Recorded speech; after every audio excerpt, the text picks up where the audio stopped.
Nos encontramos en el FICSI 64 2025 y acabamos de salir de un importante panel sobre la inteligencia artificial y las inteligencias naturales. Me encuentro con Germán Franco, director del Centro Ático de la Universidad Pontificia Javeriana.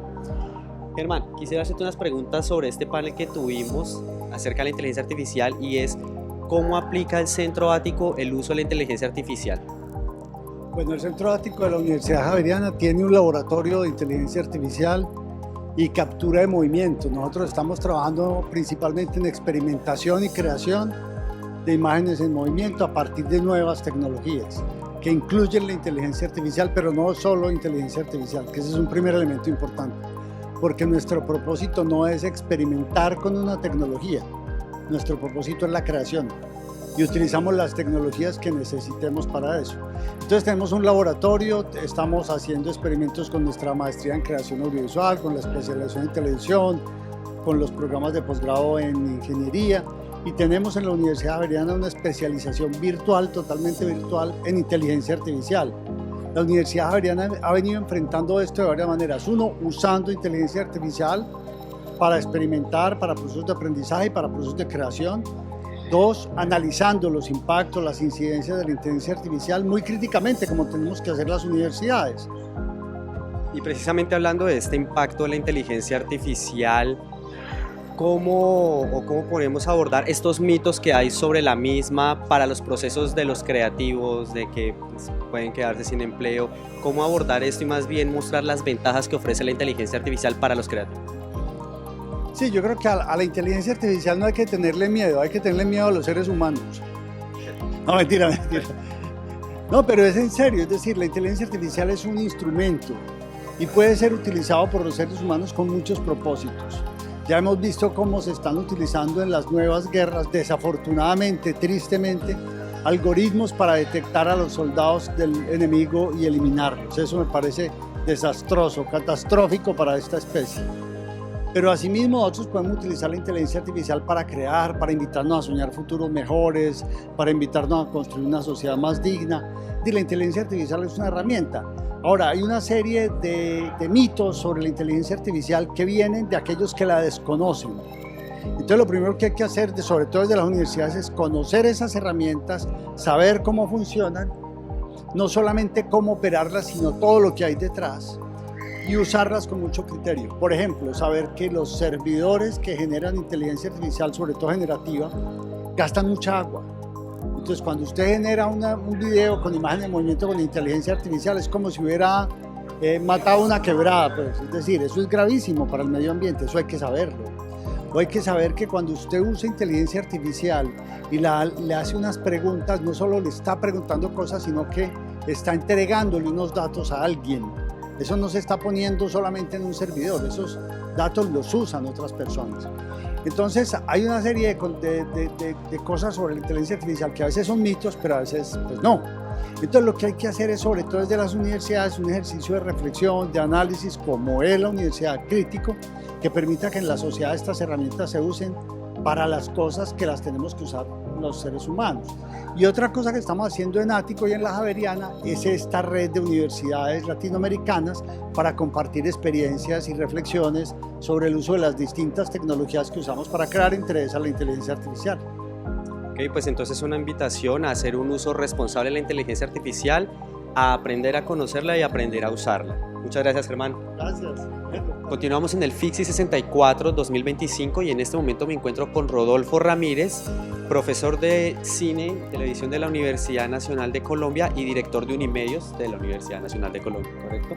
Rodolfo, acabamos de salir de una charla muy interesante sobre inteligencia artificial y tocadas unos temas puntuales muy importantes que me gustaría preguntarte, y es, hablando de estos desafíos que hablabas de la educación e inteligencia artificial, ¿cómo integrar el uso de inteligencias artificiales en la educación nacional, por ejemplo? Pues mira, hay un aspecto central y es, bueno, ya está integrado por parte fundamentalmente de los estudiantes y los profesores que comparten el acto pedagógico. Mi experiencia como profesor en la Escuela de Cine y Televisión ha sido esa.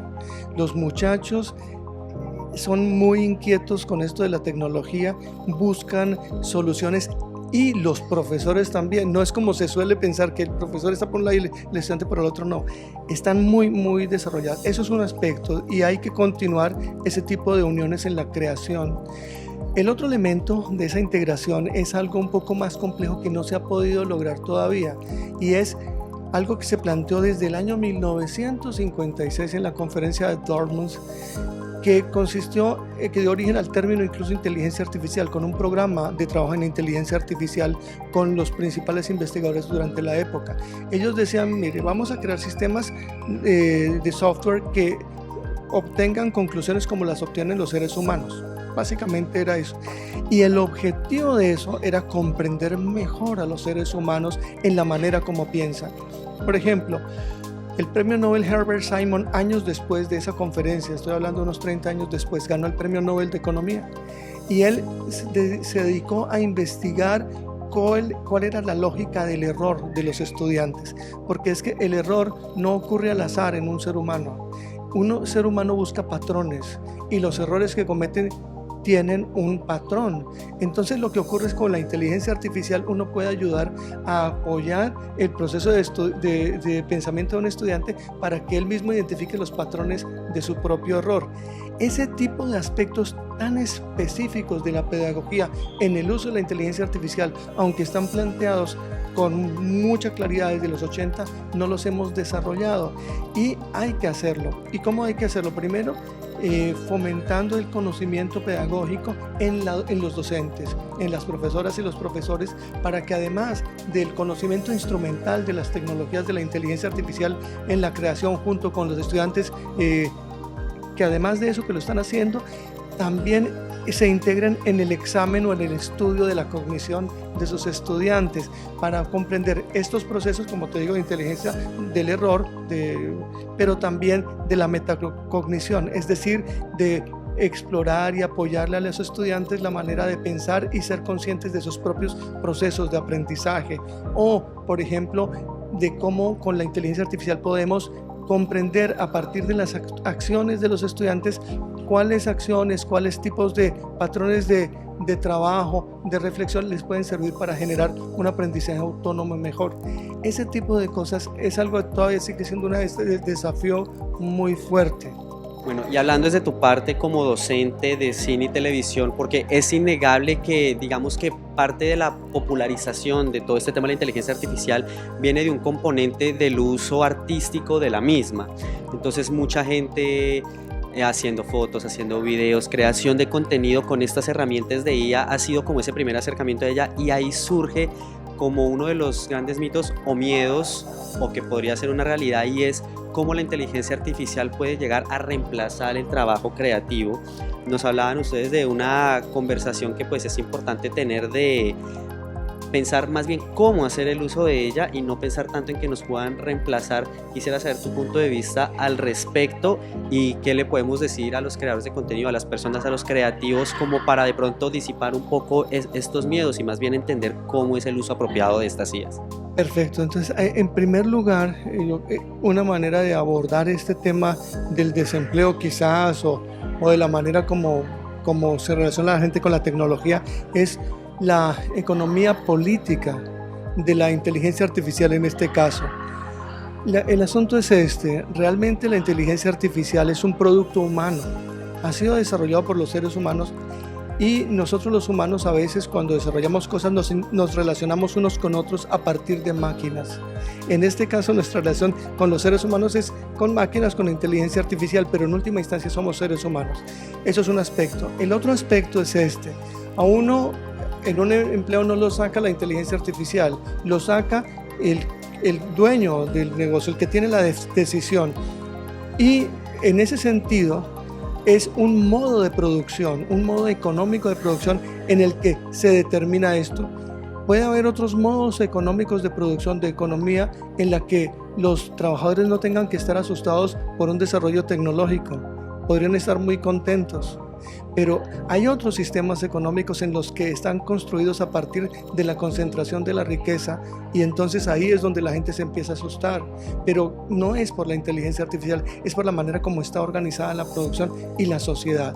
En ese sentido vale la pena recordar el tema de Elon Musk, ¿no? Él es dueño de Neuralink, que utiliza dos maneras de inteligencia artificial, una que es la declarativa y otra que es la conexionista, las unifica en productos de inteligencia artificial.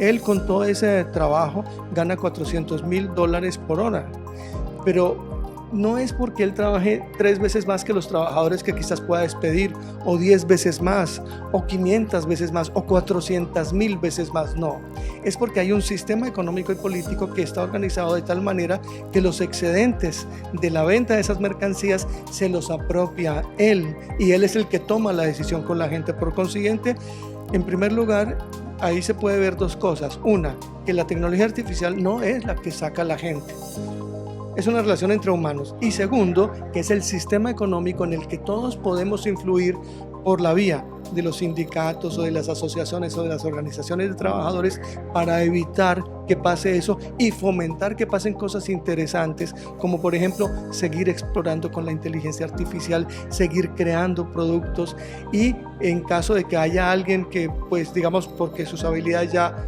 no son requeridas de la misma manera clásica que se tienen, pueda educarse de otra manera y haya un tejido social que le ayude a eso. Pero eso corresponde a otro tipo de sociedad, no es un destino al que estemos abocados.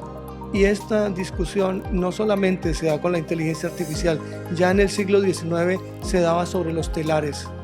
Y resulta que no, que sacaron a mucha gente los telares, pero el asunto, porque había telares que se automatizaban con tablas que ponían los patrones de hilo, y ya no se necesitaba la gente que pusiera los hilos en una determinada patrón en los telares.